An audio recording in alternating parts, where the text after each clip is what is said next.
Good evening, everybody, and welcome to another episode of Not Another Rangers podcast. And tonight I'm joined by three guests, which is really good because I've not had three guests for a while on the panel. So tonight, first of all, how are you doing, Ricky? Good, mate. Good. Sorry for if you heard the intro still going there, man. I've got your comment things in the background there. I thought the volume was down, but obviously no. But no, mate. Except for Rangers, life is good. Life is good, mate. And also joining me this evening is Ross Clark. After last Monday when Ross was speaking lots and lots of sense, he's back tonight with another show. How are you doing, Ross? Won't be speaking any sense tonight, mate. I was doing in Stu's gaff for work, and I'm hanging out my arse, man.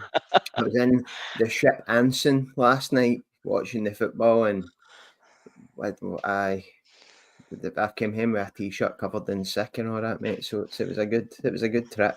That's what you like to see. That's what you like to see. And joining us tonight is our special guest. He's from Salmon's Pizzeria. You'll probably all know him from Ranger podcasts the last few years. But welcome, Stuart. How are you doing? Not too bad, mate. It's up and down, isn't it? It's good to be back on speaking just Rangers instead of Scottish football, but it's bad because I've got to speak Rangers. So it's we'll see how we get on. We'll pick the bones. It's going to be therapeutic. That's what I'm thinking anyway. You're speaking about Scottish football in general, Stuart, aren't you? You're not really speaking about Rangers and all Rangers, so you're covering everybody. So probably it's not as bad as just concentrating on Rangers at this moment in time. But what we'll do, we'll start obviously with the game for. Well, I forget my days now with the game for Tuesday night. And Ricky, when the team lineups came out, you thought to yourself, that doesn't look too bad. No, that's what I thought anyway. I was disappointed Cameron was dropped. We spoke about it on Monday, mate. I thought his energy and the way that we play. I mean, listen to it. I'll be perfectly honest with you. Yeah, there's no point in sitting on a podcast pretending if he'd chosen Cameron, if he'd chosen Tavernier, if he'd done this, if he'd done that. Bruges were always going to pump us because their attitude was all over the place for minute one on Tuesday night. So there's no point in speaking about the lineup and pretending if this player was there, if that player was that. It was as grim. A lot of people have been saying it for the last few weeks that they were expecting Rangers to get an absolute doing because the way we've been defending. Stevie Clifford's been asking the manager every press conference, why is the team so open?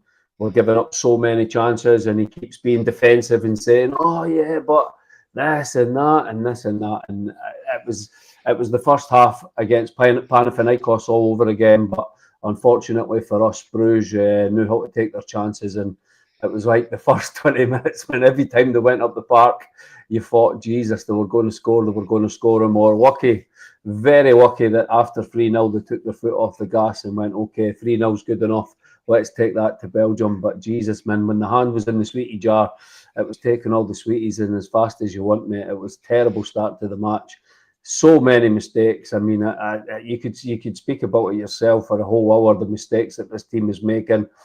Martin, like we'll speak about the goals and everything, mate. I was very disappointed in his press conference after the game. He's taken zero responsibility. It's okay, you're going on about the fans, you're going on about this is a new project, you're going on about this, you're going on about that. But as the manager, you've got to take some responsibility yourself, Kerr, as well as the players, as well as, okay, maybe the fans could have been a little bit calmer, but at the end of the day, it's years of hurt, mate. So overall, the whole night was a complete disaster, mate. It was, but obviously, Ross, we started off the first couple of minutes, we looked okay, we were in the front foot, as you say. We get down the wing and had the ball in the box, and you thought, this is looking not bad. And then calamity sets in, as in your favourite subject, Jack Butland. Now, I've spoke with a few people, I've watched a few different angles in this goal, Ross. Was it Butland? Was it Giga? Was it Suter? Was it all three combined? It starts with Danilo, doesn't it? Yeah, he It was starts his with touch. Danilo Aye. having a snapshot for 25 yards rather than just taking the ball in and recycling and starting again. When it goes through, gets played, Giga's got to shoulder some of the blame because he's got to go with his man. It's a golden rule of football. But even since I was under sixes, under sevens, if you're a goalkeeper, if you start to go, you don't stop, you go. Liam Kelly done it a couple of times in the Alloa game, ended up away in similar positions, slide tackling. For me, when Butland starts to come, he's got to keep coming. You can't take 2 steps back and then just stop altogether. At least if you come out and charge, he's got to go round you, and it gives somebody a chance to get back in. But it's Chuckle Brothers stuff in it. It really is. And in a way, I sympathise with Russell Martin, because, as he says, see when that happens after 2 minutes, that is your game plan's out the window, innit? Because the whole stadium went, as it rightly would. The whole stadium went silent, and then you start to get the frustration coming through, because it's yet another sloppy goal that we've gave away in a game when we knew we couldn't afford to give away anything. So, long story short, to me, Butland's made the cardinal sin of goalkeeping by starting to come and then stop him. But Giga has got to take some cut of the blame for just no going with his guy. It's a calamity, mate. But as I say, it all starts for the front. It's not even just defenders. It's like 2 minutes into a game and we're swiping at snapshots when there's bodies in front.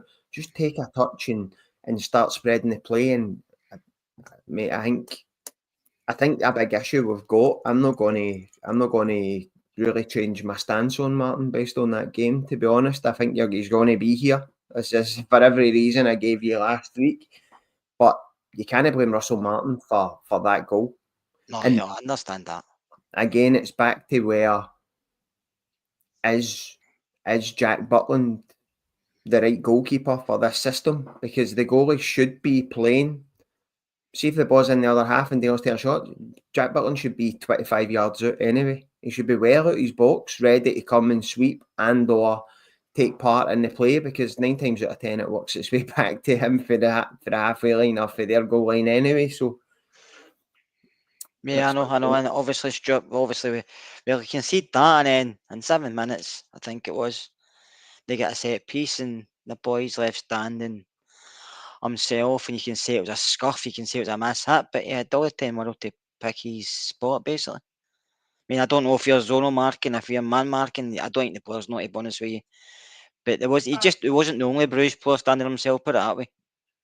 No, it's Neil McCann said in the commentary there that Russell Martin employs a part zonal, part man marking, which I've never heard of before, and I don't know if McCann just plucked that out the air or if he knows that for a fact. But it's becoming a concern, because it's not just that; it's every cross, it's every set piece. Yeah. We just don't look like we set up properly. And I was watching it with a pal, and they got the corner, and I said to him, "Watch this corner." I said, "We either won't win the first header, or we'll win the first header and it will drop to the edge of the box and they'll have 3 men waiting for it." For some reason, we never put a man on the edge of the box.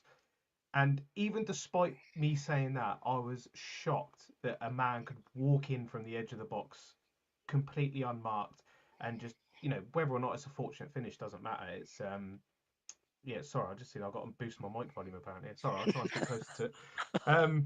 It's usually all right, apologies. But yeah, the fact that he can walk into the box and just, have a free reign at it is an absolute joke.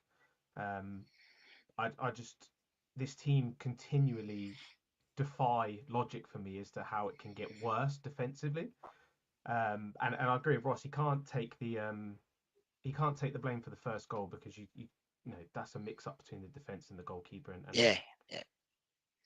That mistakes like that do. It's unfortunate when it's happened, but mistakes do happen.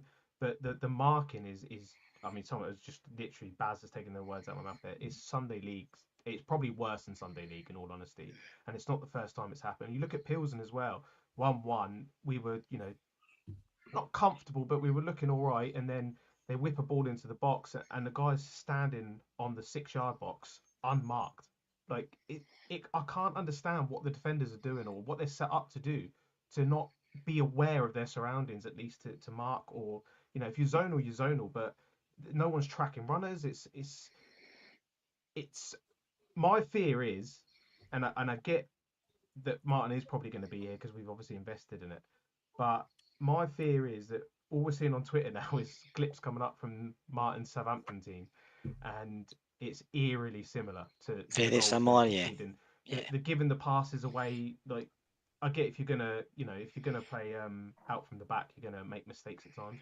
But it's the set piece goals, the sheer amount of goals they conceded as well. So they had one of the best teams in that league. They almost blew promotion. I think it was like 6 wins from the last 15 games. Their first 15 games, they conceded like an outrageous amount of goals. So I get maybe it takes time for it to snap into place, but it's I don't know. I'm just and I've tried to be behind as much as possible because I do think this. Maybe I'll go against the grain a little bit. I think this tactic can work in Scotland if it's done right. But my fear is that the more I look into Martin, he's maybe not the manager I think he is, and I don't think he's maybe the manager he thinks he is either. No, I agree. I don't think he's a manager he thinks is. I think he's very overrated. He's overrated a bit like his system, to be fair. But Ricky, we're talking about defensively. Then obviously they go on and score a third, and the crowd's toxic. I've heard that for a long, long time. Is booing, but the third goal's another one. People standing watching it. It bounces about the box. Raskin miskicks it, try clearance wise. It comes back in. Rothwell headers it. Does he get a lot of distance on it? And he puts it back into an area. And then Danilo doesn't press the ball. He lets it go by him. The boy takes a touch, runs a wee bit forward, and obviously it's on finish. He hits it so sweetly because on the bounce. But that came for us. We would mechanically clear our lines again. It's just a calamity, man. I mean, where do you start? I mean, there's clips of Rothwell running like the Tesla robots you see on X-Men. He's running about like in slow motion. We're supposed to be this team that's going to outwork, outrun, outpace, outpass. We're going to be this dynamic.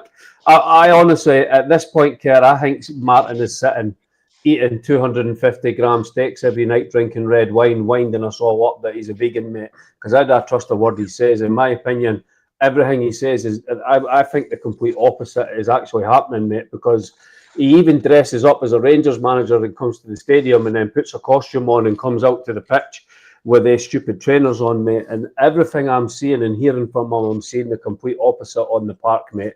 But Rothwell, I don't know. Some of the players he signed in the last week have went backwards. Big style. I mean, Jigga, what a week that guy's had. After a great start, we were comparing him to Carlos Cuellar and Bruguera, but after the last week, it's been some week for the kid.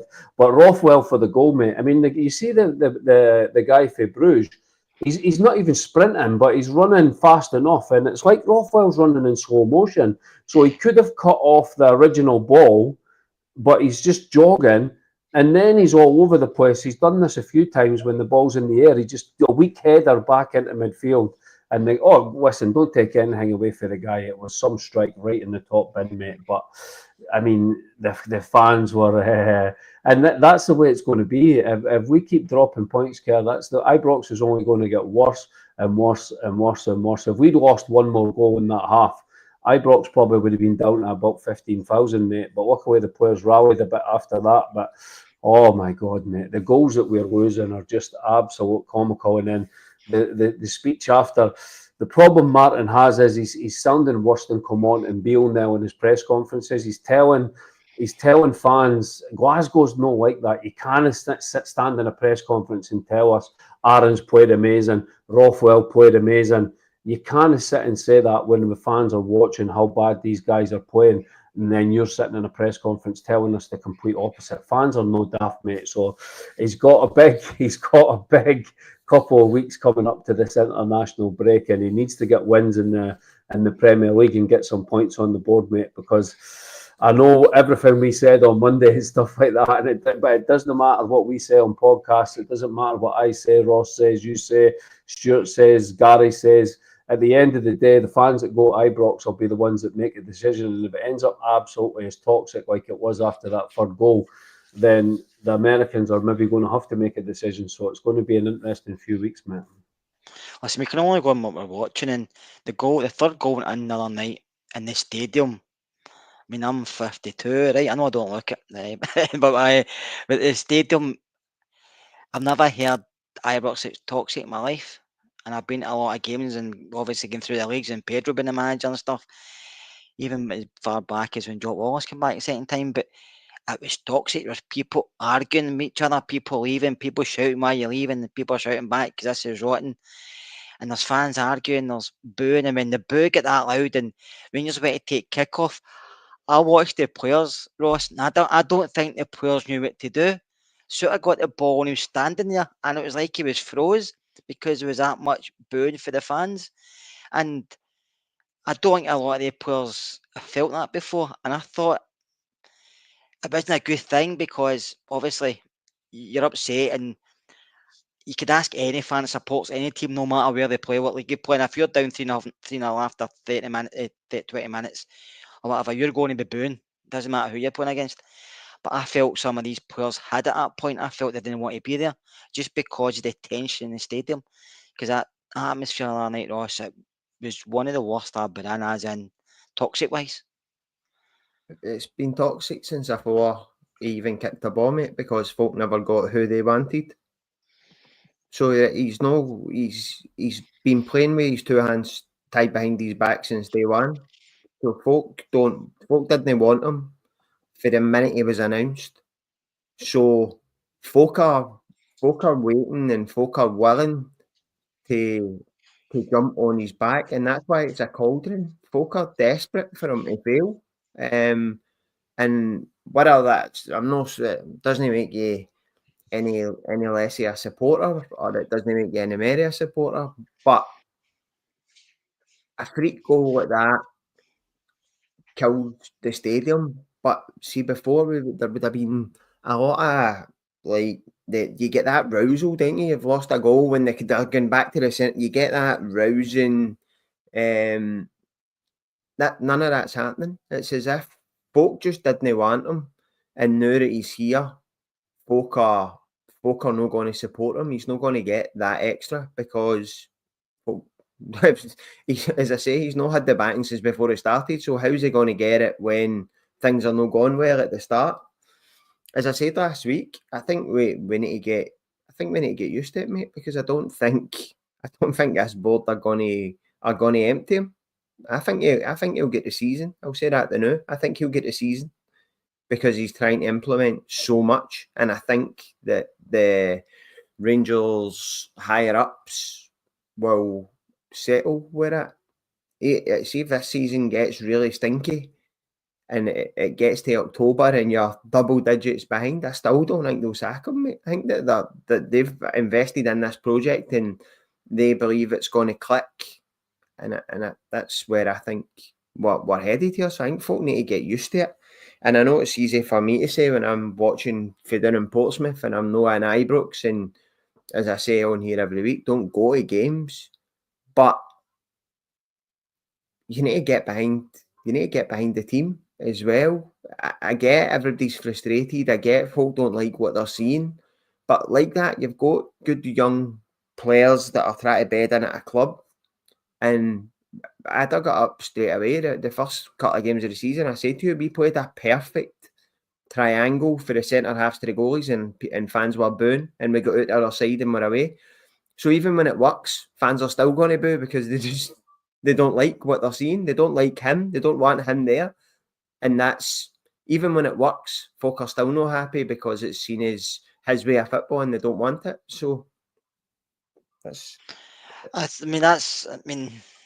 not going to say you're wrong, I'm going to say you're right, but I can see where you're coming from actually with Russell Martin. I do think, I know he wasn't a lot of people's choice, mine included, but I do think he's not got a lot of rope to play with, if any, because when he's come in, he's been in the back foot. But Stuart, it was staying out at half time, and I was expecting changes, and he didn't make any. But I was watching when the players came out, just got on to before they started the game, and Raskin had them all together, and he even told Butland to come up and speak to him, right? I know Raskin wasn't great in the first half, to be honest with you. He was he was at the rest of him, he was poor. But you've got Raskin calling all the players in and talking to them. Yeah, Suter's meant to be the captain, and Marshall Martin's meant to say something in the dressing room, and that just intrigued me, thinking, why is he talking to him? You've got a captain and a manager, just say stuff to them. Yeah, I'm not as fussed on the captain's sort of. It's all up in the air. When Tav doesn't play, then at the moment it seems to be going to Suter. But in terms of that, we want more leaders on the pitch. So if it's Raskin's one calling them over, I've got no issue with that. I don't think it's less of John Suter not to be doing it. Obviously, we don't know what was said. We don't know if they're saying something different from Martin, if they're just trying to G themselves up, or if he's just saying to some of the newer boys, it goes like this sometimes, and you've got to get through it, because if the fans get behind you, it's a different game. So yeah, I'm not. It's not a really big deal for me. I think the response was better in the second half from that, but I'm back and forth on that. Certainly not on Martin's comments when he said we were sort of like the better team, and I didn't. I think Bruges still had what he said, we hurt them as much as they hurt us, but I think they could have probably had another 2 goals in that second half if they wanted it, or if they had Stuart, better finishing. were you kind of not like dumbfounded or anything, but we kind of think to yourself after they came back out for the second half, we were down 3-0 and they didn't make any changes. Were you expecting to make a change? I thought he would, because I think he is. I think he is a proactive manager. I don't think he's someone that will wait too long. But so it did surprise me. I thought we might see Cameron. I know Ricky was obviously disappointed not to see him at the start, but I thought we might see him just for that energy in the second half.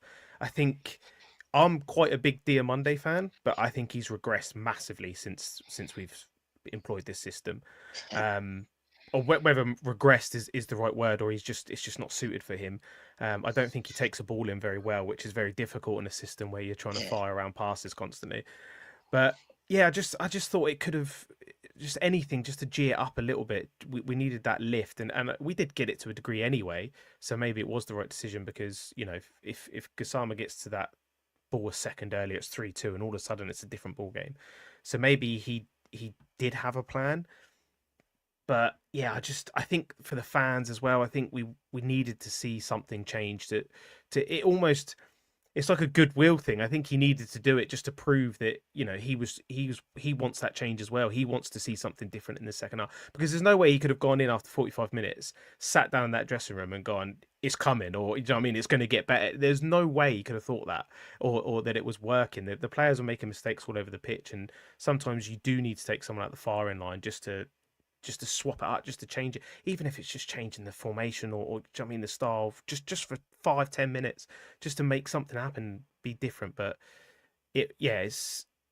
I'm not going to slate not doing the sub too much, because at the end of the day we didn't concede another and we got a goal back, so it wasn't the worst decision ever. We didn't go and concede 2-3 more, but yeah, I'm a bit disillusioned with it, and I was quite behind. I got myself quite excited for Russell Martin somehow, because I didn't want him either in the first place, but I had sort of got behind it, and I'm quickly like just completely fallen off the cliff with it. And it's gonna, it's happened at his other clubs. If you look at his history, he has started slow at most of them, and then they pick up a bit of form.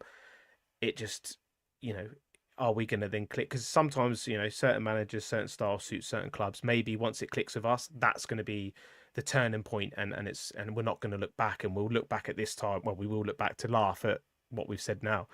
I don't think that's going to happen, but that's what I'm now clinging on to, because I feel like we've got difficult games coming up. It's St Mirren, isn't it, away at the weekend? Then it's away to Bruges, and then you got the Old Firm, you got Hearts. There's so many difficult games coming up. So, I just think I'm a bit worried after all the positivity that was around the club. But listen, we keep going. I think we'll be all right. I think we'll be all right eventually. Hope you're right, Stuart. I'm not as positive as you. I'm not sure we will be. But Ricky, in second half we did improve. We got a goal back. We got one that was chopped off, but I know everybody looks at stats. I'm not a big fan of stats, but their goalkeeper didn't have as many saves to make as Butland. So I thought we were better in the second half, but also Bruges were up 3-0. And if I was up 3-0 at half time, I'd want to possibly take the foot off the gas just to keep it safe and for the home leg. Do you know what I mean? So you can look at it both ways, but we couldn't get any better than we did in the first. We couldn't get any worse than we played in the first half. So it was always going to be an improvement, and it was really everyone was coming for Gassama.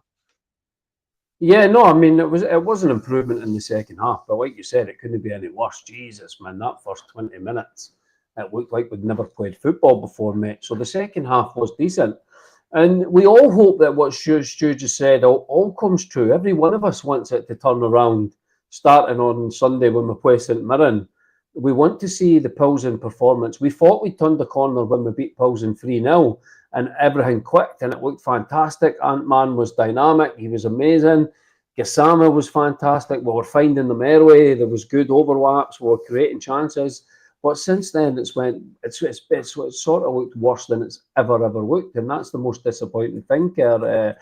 And now it's getting harder and harder for Martin. The problem he has is, like Ross says, the fans didn't want him in the first place.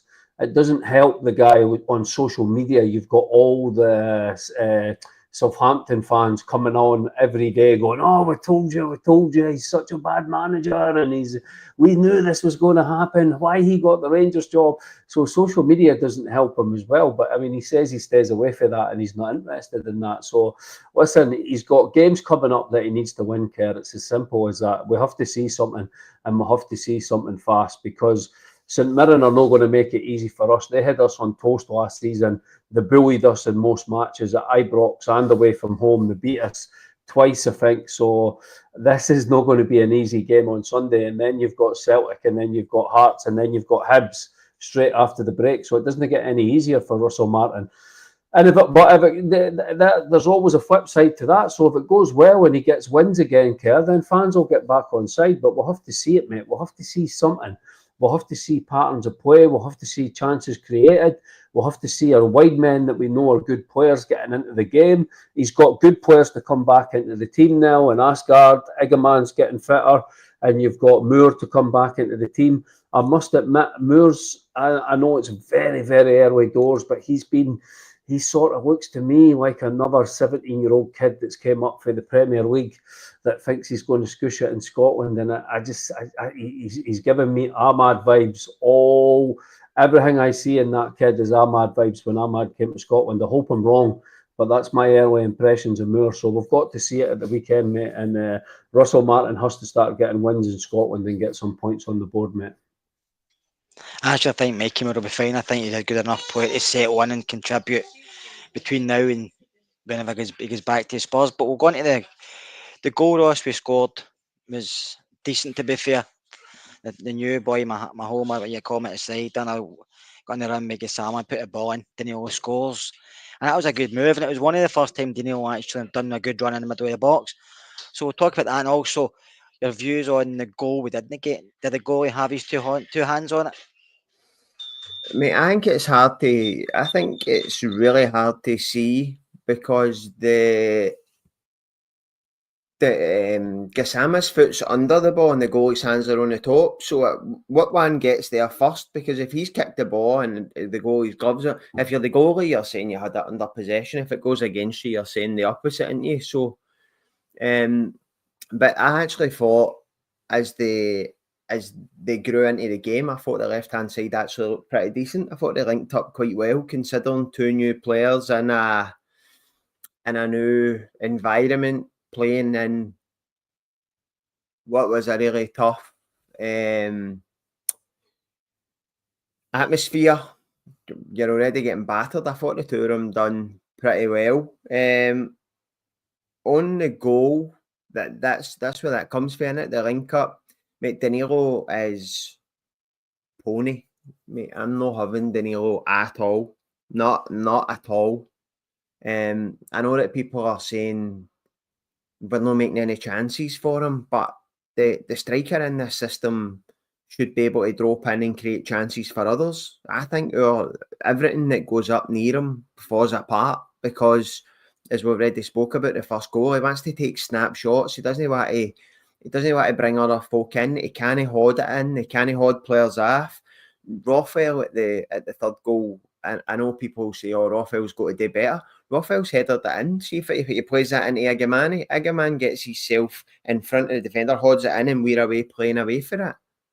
But Danilo's just no got it. I'll tell you, mate, what a big steaming pile of dung we've got, worth so many millions of pounds. When you look at Cortez, you look at Danilo, you look at Ben Davies, you look at Bajrami, mate, honestly, like that can't go on. I think Asgard makes a difference when we can get him up and fit and fighting, and I also think Egerman makes a difference. But you can't tell me, nobody can tell me that Lawrence Shankland wouldn't have done better in the 9 role for Rangers than any of the other 3 have done it so far this season. That's exactly the game he plays now. He comes in, drops in, hods it, uses his arse, and puts the ball in the net when he gets a chance. So there's got to be another, if nobody wants Shankland, there's got to be another somebody like that. Mark's comment there about Raphael not having the legs as well, like, he doesn't need to have the legs. He shouldn't be moving from where he is. He's there just to be the mopper-upper and give it to him. If you ever watched them doing rondos and that in training, you've always got one in the middle that's got a different coloured bib on, and they're just to bounce it off him and he'll give you it away at the other side. That's his whole role. His role isn't to be busy, right? When do you see, and I'll take it back to the other side of the city, when do you see Callum McGregor ever sprinting about the park at full pelt? You don't. It's that type of player. They're not designed to be running about all the place. And as I've said before, that's why Raskin won't play it in the system as often, because he wants to roam. He's too much of a free spirit. He's not got the discipline to just sit and do what the number 6 in a Russell Martin system should be. I see that as well with Rothwell, but I will say when you're playing in Scotland, it's different. You do need to run, and you need to be more physical, because up here it's not like England. And I watched him in Leeds and Blackburn when he was there and stuff, and he didn't play a lot of 90 minutes for teams. I don't know if it's a fitness issue, a stamina issue, but he was always 70, 75 minutes, a bit like Diamande, to be fair. But Stuart, we'll go on to obviously the second half is a lot better, but after the game, obviously Martin comes out, his comments, says the tension in the crowd. Sorry if my granddaughter's screaming, if you can hear. Tension in the crowd affected some of the players. He was having a dig at maybe the fans. But then he says that Rothwell was his best game so far. Ains is his best game so far. Now, we've all been critical of Tavernier, right? But to me, he's not a patch in Tav, Tav's been at the club a season or too long. But to me, Tavernier comes on and put more injection into the game, trying to get forward, was playing balls down the wing. He was talking to folk, and I don't see that Aarons at all. I don't know if he's playing within himself in this system, but what's your view in that? And also, what's your view in, I know I've not asked you, but what's your view in this system? To me, the system's overrated, far overrated. I think so. I think the comments are a bit silly from him saying that that's their best games. In a game we've lost 3-1 quite comfortably, you can't be telling me that a defender's had his best game for you, or the sitting midfielder's had his best game for you. That's a bit of a joke. And I actually think Rothwell's had a couple of good games for us already, so that was a bit of a weird comment. Aaron's another one I've still got hope for, because I think he's just not played a lot of football. He went to Valencia, he didn't play that much. So I think, and he's come into us and we put him straight out to the left, which he's clearly not comfortable doing. I know they've said I think he actually played there for Valencia, but he's not comfortable on the left. The only thing I can think with Tav is I don't think Martin likes that ball down the wing, because we don't seem to play it if Tav's not on the pitch. So I don't know if they're instructed not to because the build-up is a bit too direct. I'm not sure. For the system... Sorry, Stuart, but would you not play that considering you've got two wingers? Was that not a perfect ball to play with two wingers? That's how I thought it would work when we signed two, especially when you see some of the goals, like the one on Ant-Man's debut where he gets down the wing on a ball and crosses it for Gassama.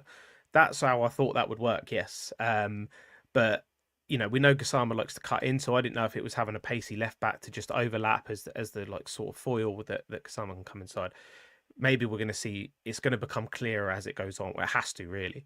But in terms of the system, my problem with it is they say he likes to bring up the spare man, try and bring out that man so that we've got the spare. But that's never going to happen in Scotland for a start, right? Because they'll sit in a low block. They don't want the ball. They're happy for us to knock the ball around, right? So it's going to take every now and then. You're going to have to be some sort of direct, or you've got to do something that's a bit different from what you're doing just to change it. Or when we do, sometimes you can drag them out, and sometimes Ross was mentioning earlier that we play that triangle sometimes, and we get out the other side, and it looks really good.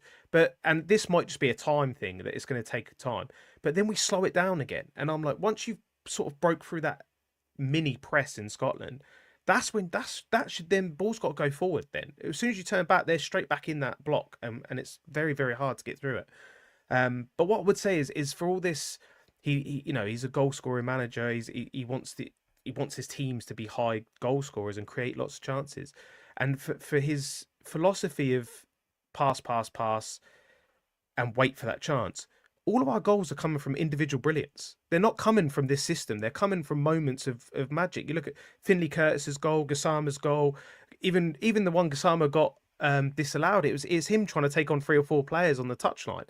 It's everything seems to be coming, or the set piece. Everything's coming from just those moments of brilliance. And I think one positive I have is that I do think we've signed quite well. I think some of these players are good players. Like Gassama and Ant-Man already, I really like those two. I do think Rothwell's good because I watched him for Leeds and I thought he was really good for Leeds. Maybe it's not going to suit him up here, but I don't know. But I do like him. I just think there's a lot of talent coming in, albeit some are on loan. But there is a lot of talent coming in, so I think there is stuff to work with. Whether it's going to be Martin long term or someone else, there is talent to work with. But I just think you've got to play to some of your players' strengths, and players like Gassama, he's someone that's going to make something happen in a split second, and he's good, but he's going to do it his own way almost. And I think even the goal Gassama scored when Dessers slips him in, he almost forces Dessers into that spot because Dessers is sort of backing off, and Gassama basically belts the ball at him and says, "Deal with this," and then he makes his run. And to be fair, Dessers does really well to nip it in. So it's almost these players stepping up and taking responsibility themselves, and we're not maybe seeing enough of it. And maybe that's a problem for Martin. It's not all Martin; it's players not taking responsibility at the right times.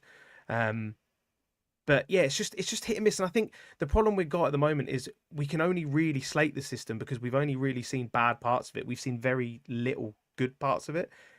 And Martin has said, and this isn't an excuse for him. I do think he said it from the start pretty much. It does take time, and it's not just the system he's implementing. It's like he said, it's a culture change. There's so much that we are trying to change in a short space of time. On top of that, it's a new ownership model. On top of that, do you know what I mean? There's so much more going on behind the scenes. So there is a lot of change going on. So I do believe in that these things will take time, and it's not going to just rip it out of the box and just work like that. I get that, but I just want to see some sort of improvements, even if it's just like we can defend a cross once in a while. Do you know what I mean? Like just baby steps to start with, and not losing men and not just messing up. And again, whether that comes from more players, I think it's going to be a busy end to the transfer deadline day, because I think we're going to I see something today that we're looking to ship off like 9 players before the deadline ends. I don't know if Yefty was included in that. But I assume there's going to be more incomings as well with that. I imagine Igaman's going to go, and if Igaman goes, we're going to need a striker because, Danilo's not it. I actually don't mind, or I didn't mind Danilo in the 2 when we used that last season for the various spells he wasn't injured. But I don't think he can ever play one up front. He looks lost out there. So it's not for me, Danilo. I think we're going to need a starting striker. I think if we're going to play Martin Sis, I like Butler. I really like Butland. I know a lot of people don't, but I don't think Butland is the keeper for this system, because he's got a mistake in him and he can't really play that sweeper keeper role. He's the little. What I don't understand about Jack Butland as well, by the way, is he's not the strongest with his feet. Yeah, he constantly dinks balls with his weaker foot. And I'm like, surely just like give yourself every opportunity and do it with your stronger foot. So yeah, there's a lot going on. So I'm not gonna. I know I've said already. I'm getting disillusioned. I'm still trying to stay on board with it because I think maybe it can turn around. So I'm not going to be like the fully let's get him out. But there's worrying signs, and we've got to see some improvement. And there's going to be game after game coming up. I know we've got the little international break, and then once it's out, you're going to be basically with Europe as well. It's going to be potentially at the moment Sunday, Thursday. So there's going to be a lot of games coming at him very quickly. And like Ricky said earlier, he's got to put points on the board, both I think domestically and in Europe when we're in those league phases to have any sort of hope of staying here, because he's got to prove. I do like the way he talks sometimes. I think he's very articulate when he speaks, right? And he's very early days, I think, easy to get on board with. But he's obviously got to back up it, because he can't just keep saying these things if he can't back it up. I think a very can't even say that word. Capitate. Well, yeah, capitate. I can't get that word out. I'm struggling here. But towards the media and speaking, he's very good. People get on board with what he says, and I think he's very easy to listen to, but that's not going to save him his job if he can't get wins, Ricky. And I think we have to go into the game on Sunday and get 3 points, no matter if we play good, we play bad, but I think we have to go and get 3 points. I think a draw pressure's on him. If it's a defeat, I think God knows what will happen. I think the fans have had enough already, but I mean, somebody just spilled that word for me. I couldn't get it out of my mouth there. But obviously Sunday capitulate. That's what I was trying to say there. Obviously Sunday come up against St Mirren. Do you expect him to make big changes, or do you expect him to go with his tried and tested, as any same players had a good game? These guys have been through pre-season with him. I think he'll change it up because, to me, Ricky, you know yourself, I'm a big fan of Finlay Curtis, and I think when he plays, we look like we're going to score more goals. Because I think you only have to give Finlay one chance or two chances to score him.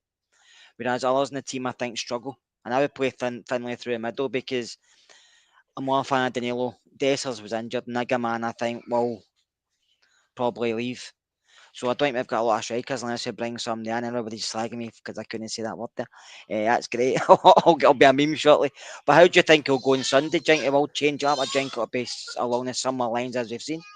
Like Yeah, it'll be similar. For 4 games. Yeah, no, Diamandi's got to come out of team care. If he picks Diamandi on Sunday, the problem is nothing is working in the system. His system is okay, and fans are really frustrated with him because they didn't want him in the first place. And he's articulate, great, but he stands up in press conferences and, as I said earlier on, and tells you that his team is going to work hard. We're going to run faster. No team's going to outwork us. No team's going to outpass us. No team's going to do that. And then you watch them and they're jogging all over the place. We're so disorganised at the back. I mean, that set-piece goals, this guy that came in, used to be the Newcastle defender, Mike Williams or whatever it is, he's supposed to be doing the set-pieces, Kerr. And every time there's a set-piece, we actually look decent now with set-pieces that we have. But when it comes to defending set-pieces, we're all over the place. We're doing a mix between zonal marking and picking up men. Just rip that up for a few weeks and just pick up your man and make sure every single man is picked up in the box, because what you're doing right now is not working, and we need to get result, mates. What he's going to do on Sunday, I hope he rips up the midfield, to be honest with you. I would like to see Asgard and Cameron come in for a bit of energy and a bit of power. We're asking as the number 6. I would take Rothwell and I would take Diamandi out the midfield. I don't think he's going to drop Gassama or Ant-Man. I think that's going to be your 2 wingers. Moore might come in, but I mean, the problem is with Moore, he's more a left-sided winger than a right-sided, so I think our wingers will be the same. And I would like to see Igaman start, because I agree with Ross. I mean, Danilo, you're playing with 10 men. I mean, that's a big problem for Martin as well. He's still got, the spine of the team is still honking, Kerr. And like the 2 big red flags for me when I look at this season so far is, we needed I'm going to say it, sorry to swear, but we needed a right bastard to come in and just rip up that dressing room and restart afresh with a spine, with a new leadership group.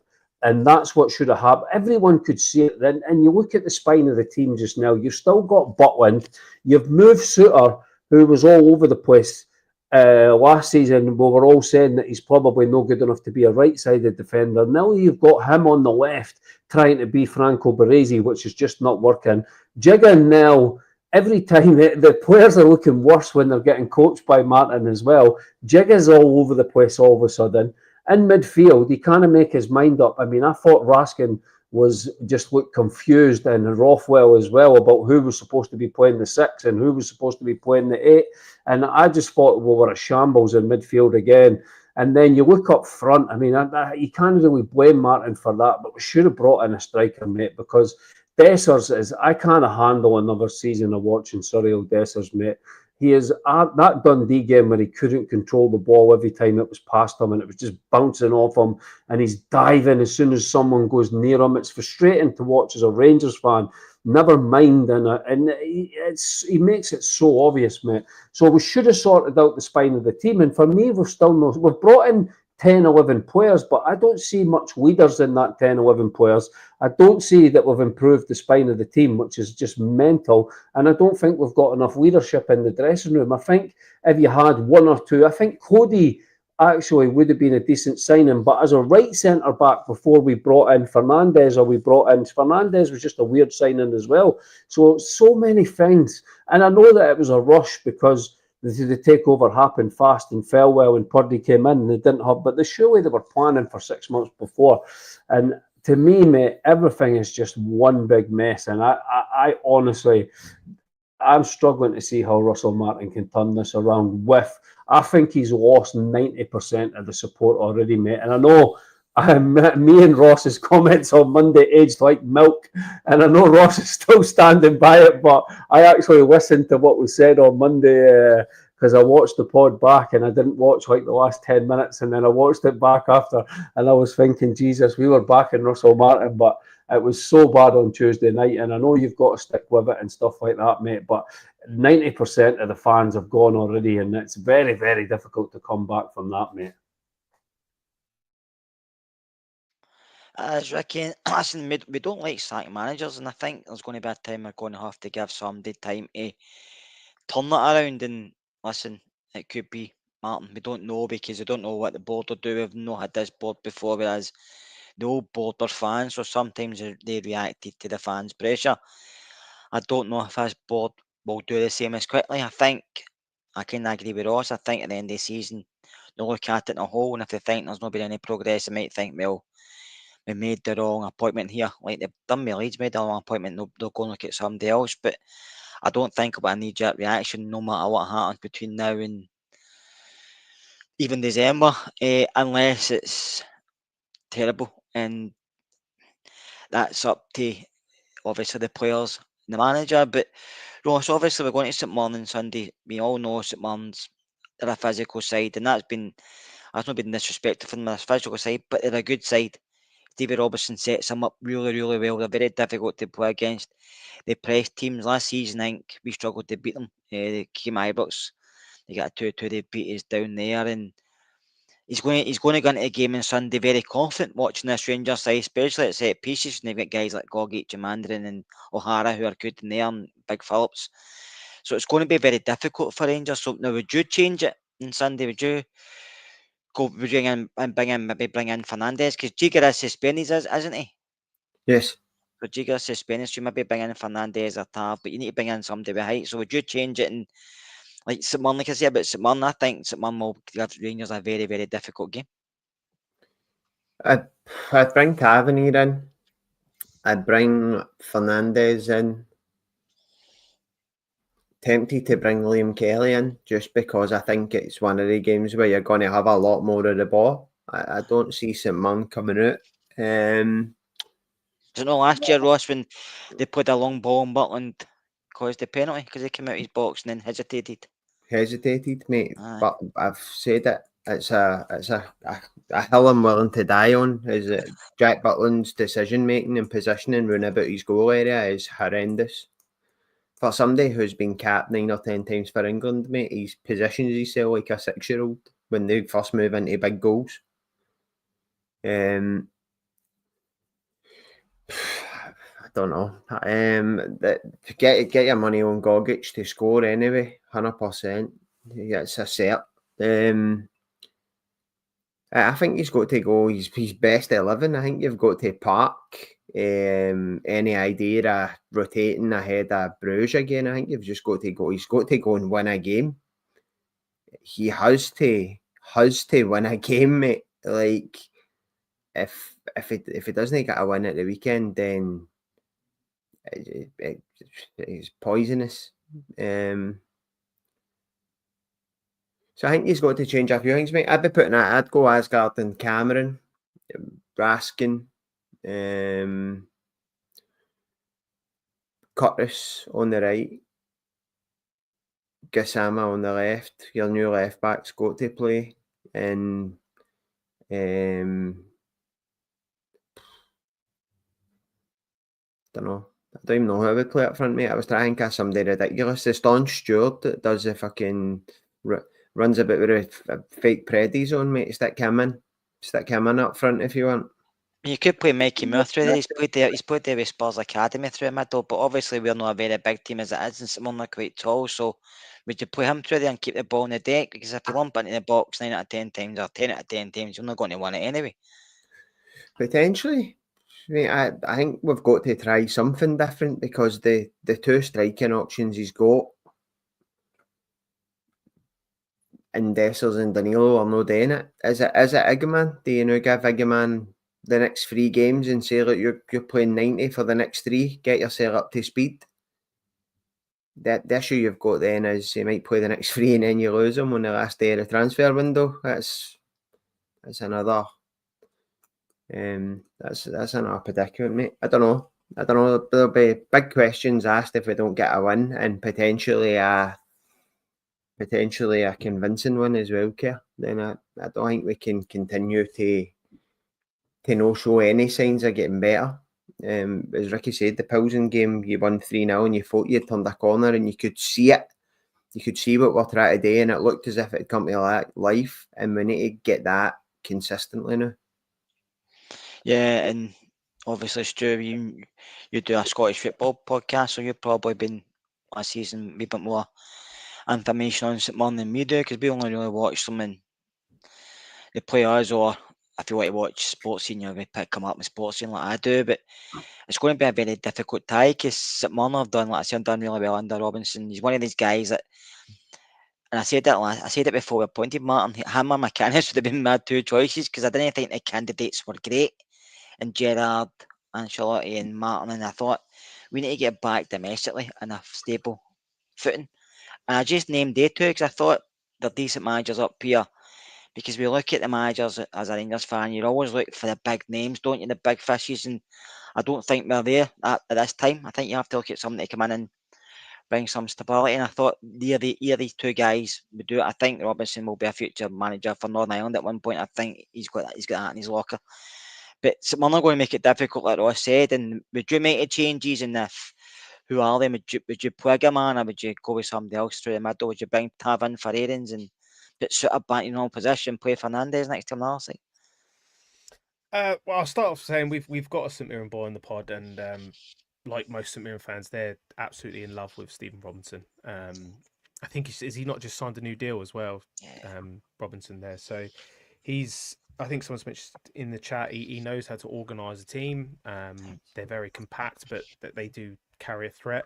They haven't been high scorers, I don't think, so far this season, apart from I think it was like Annan in the League Cup. But in the league, they've gone away to Celtic, and listen, a last minute deflection has stopped them getting a point there.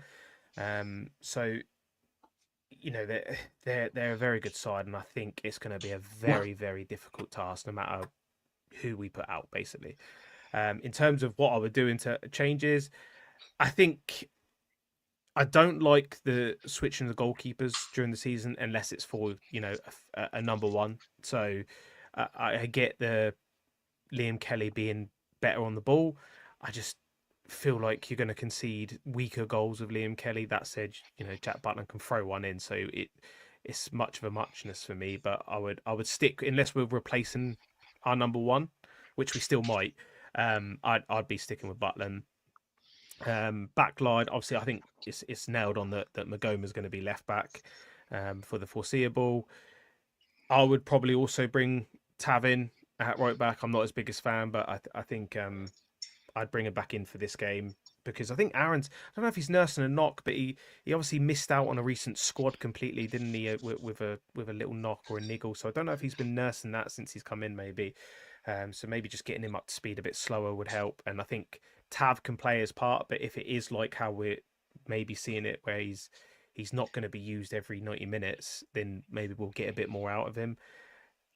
Giga's suspended, so yeah, for me, Fernandez. But then I've not really seen much of Fernandez. Obviously, he scored that header because he's about 9 foot, which I do really like. But is he left-footed? Is he? Is that his, or is he another righty? Because I've not even really paid enough attention to know what his strong foot is, because I think I just want a left-sided centre-back that can play with his left foot, because I think as well, when Suter was always partnering Goldson, I thought he looked so weak, and then when he was on the right-hand side, I thought we saw a sort of a flip, and all of a sudden he was having a bit of a comeback story with us, and then we've brought Giga and he's gone back to the left, and he's looked a bit don't know. He's just looked a bit suspect again, and I don't know if this is just John Suter and he goes through sort of peaks and troughs, or if maybe he's just suited to that right hand side of defence, and the left hand side is just where he's going to be poor. I don't know, but it's obviously going to be Fernandes that's going to have to come in.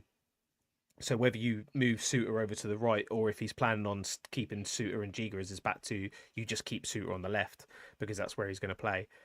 In the middle again, yeah, I'd bring Cameron in because I think he's going to give you that extra energy around the park. I'd probably rest Rothwell for this one, to be honest, because like you say, he doesn't really. I don't think he will be, but he doesn't. He's coming off every single game, so why not just give him a game off for Bruges? Because I think we could still stick Raskin in the 6, although I don't think he's like tailor made for it. I think we can put Raskin there. And have Cameron and Asgard. We've got to see more of Asgard because he's just coming into it. And then I think I'd keep Ant-Man because I think he just needs game time. He's getting up to. A lot of these players are getting up to speed. That's the other thing you got to remember. These players are coming into a brand new club. They're gelling, and it's still, some of them won't have even had a full preseason, and they're coming straight into it for us. So, that's something that has to be taken into consideration. Left Gassama for me, and I'd be looking at if we're ahead, sort of 50, 60 minutes, then we bring Mikey Moore on to sort of start bringing him up to speed. And then up front, I mean, I would go Igerman every day of the week because I really like him and I think he's one of our best players. That said, I see someone said, we won't pick Igerman because he's a Maverick, and maybe that does come into it a little bit. But I do think he has all the abilities to play the role that Russell Martin wants him to, because he can take the ball in, he can pass it, he can create chances himself, but he can create for others.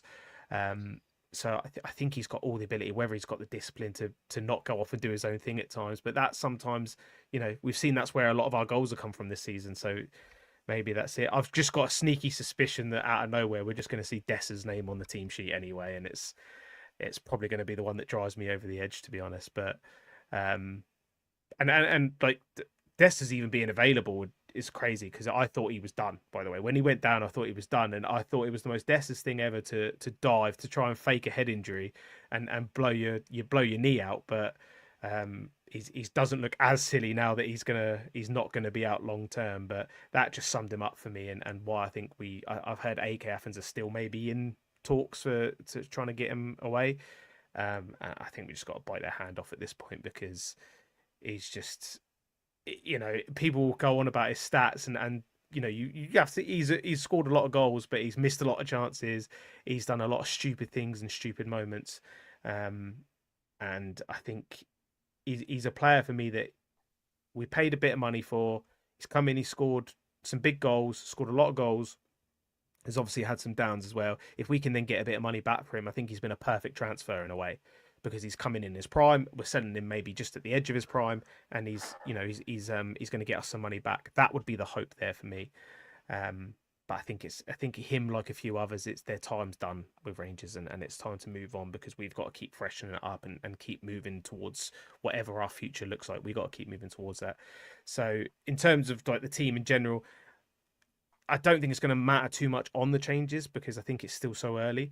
I just want to see some progress, some improvement. I want to see, some of the passing sort of movement around the pitch. I just want to see more of that. I want us to see not be as maybe not direct is the wrong word, but just be a little bit more aggressive with the ball and aggressive without the ball because I feel like in Scotland higher tempo, Stuart.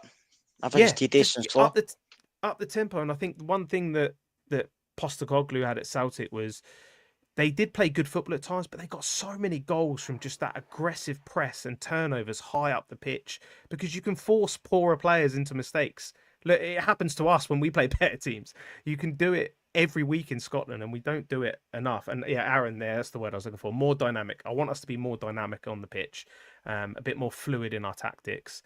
And but we'll see. We'll see. I'm not going to let it ruin my weekend just yet, but I'm sure Rangers will find a way of doing that on Sunday. So I won't jump the gun too early. And Mickey, obviously, you have to left today for, I don't know, was it 6.5 million or 5.5 million, whatever, but that's a very good deal for Rangers. It's considering we only bought him for, was it 500,000 or something, so that's a good deal. He came in, he done okay, he's got potential, maybe not what we need defensively, but that's a great deal for the club. Obviously, we couldn't have turned that down. No, sensational, mate. I couldn't believe it. 6.5 million for Yefty. That is, no team has committed a robbery like that in world football until since the last time we went Michael Beale loose with the Rangers safe and just went and buy whoever he wanted, mate. And that is when I saw that number of £6.5 million as well, man. So that was sensational. And listen, I wish Yefty all the best, mate. I thought he was an absolute terrible defender. He was okay at carrying the ball from our box to up the way, but when he had to cross the ball, I mean, he had one assist all last season, and he came from Greek football, mate. But to get that, I mean, that's fantastic business to get that amount of money for him. Wish the kid all the best, but I think we need to sign another left back now. We've only got one left back, so I think we need to go into the market because there's not even a player. We don't have a left centre back, so it's not like you can say, okay, if the left back gets injured, we'll put this player there. We don't want right backs playing left back, so I'm hoping that that's going to be addressed before the window closes. We get a left centre back, a left back, and we badly need a striker, mate. So with that money coming in, and I think there will be a lot of players moving on. I expect us to have a super busy last 10 days, whatever it is left in the market, Kerr. I'm expecting at least 9 out, and maybe depending on who goes out. I mean, you could see, I don't think we can sell Raskin, but you could see Raskin go out if we get a 20 million bid, something silly like that, like happened with Yefty. Diamande, if he's no suiting, Martin's no liking what he's seeing. I think Martin likes him as a player, but he's been absolutely terrible in the system since his last good game was away in Europe and Spain, which was months ago, mate. So I think there's going to be one or two actual first team squad players that are going to move out before the window. And I think we're still going to see a lot of players coming in as well. So it's going to be an interesting 2 weeks. But if Martin loses on Sunday, it might be Barry Ferguson doing the business at the end of the window, mate. I'm only joking, but we'll see what happens, mate. But it's got to improve. Like Stu says, we need higher. I'd like to see us play like we did against Pilsen again, because fans will get on side with that. If we can see that exciting football, we score great goals. Gassama's in the game. Ant-Man's in the game. Egerman up front. You've got to get him, the striker, scoring goals. That's what we want to see. We want to be entertained as fans. So hopefully Sunday's a turning page and we start to see progress with this team, because if we don't and we drop points again, it's going to be another complete toxic week in Rangers world, mate, and nobody wants that. We're just near the end of the pod anyway tonight, and I'm just going to come to you, Ross. A lot of people asking you how you're keeping. Are you doing all right? I see that in the chat, so hopefully you're feeling better in the morning. But I'll just ask you before we go, Ross. What's your score for Sunday? Jink will win. Jink will be a draw. Jink will get beaten. Be honest, because that's you usually are honest. So I don't know why I'm asking that, because you usually are spot on. Yeah, I'm just got to keep guessing 3-1 until I get it right, to be honest. Just got to keep saying 3-1. Does that? But why? But well, that is the other side, mate. I think you'll get a performance at them. I think we'll win 3-1, and I'm no actually ill or anything. I'm just genuinely just an old guy that doesn't drink very often. So in a day I end up suffering for it, and I'm suffering today. Let me tell you. I know how I feel in this. Aye, but once you hit 30. Slick Rick, when you hit 30, you'll know all about it, mate. When you get to the big age of 30, you'll know all about it. So apologies for my performance. I threw a Diamande tonight. By the way, I'm sitting here just fighting a whitey. Scared. I'm going camping tomorrow. We're taking the dogs down Loch Lomond. I'm dreading that. I've got Cole at the side of me asking where the tent is. I don't even know if I dried it out the last time we had it. It's a shit show, mate, honestly. It's an absolute shit show. So what's your score, Ricky, for Sunday? 2-0 St Mirren, mate. I'll go 2-0 St Mirren. No, just joking. 2-0 Rangers, man. 2-0 Rangers. I'll go 2-0 Rangers. Egerman and Gassama. 2-0 Rangers. I think I'll be a draw myself, either 1 each or 2 each. I'm not confident at all. But I'll come back to you, Stu, just before I'll ask you your score. Just tell everybody a wee bit about the pod you and other guys are on, and also I'd just like to say I watched the video you've done, 2 teams and 42 stadiums. I actually thought it was really good. Some of it was really funny, I have to say, especially with Lee and Alec, and I thought it was quite good. But they must have been shattered. They must have been absolutely shattered, and especially trying to get to Alloa Stadium first. But it was good to see Alloa took part as well. That was fantastic. But just like I say, if anybody's not watched it, Stu will explain to you where you can see it. But go on and watch it. It's actually really brilliant. Oh, thanks, man. I appreciate it. Yeah, as I say, we didn't want to step on your toes, Keir, so we couldn't start another Rangers pod. Do you know what I mean? Not another Rangers podcast. So we did the Scottish football one instead, where we still give Rangers a lot of representation, and it's still very hard at times when when we're not good because you're not going against other Rangers fans. So yeah, that's not great. But we've been doing other stuff as well. It's not just the pod, like you said. We did the race 42, so 2 teams going around all the stadiums in Scotland.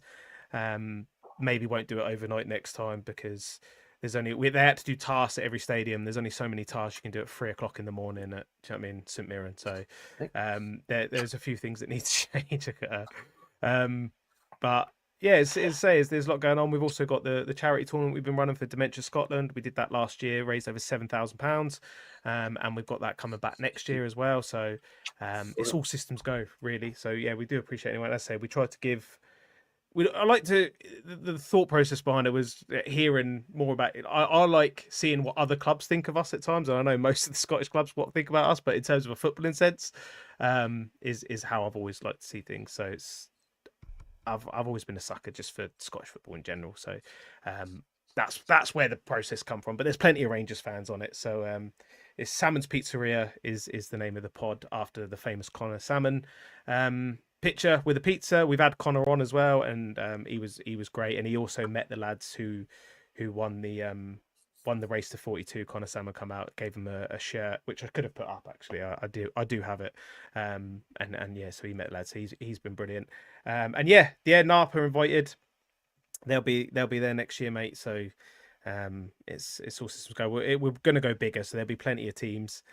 So we'll see you up front, Cammy, and he's already put Ross in goal by the looks of it. So see how that goes on. But yeah, onto the game itself, mate. On the prediction, I'm going to go 2-1 just because I can't see us not conceding, unfortunately.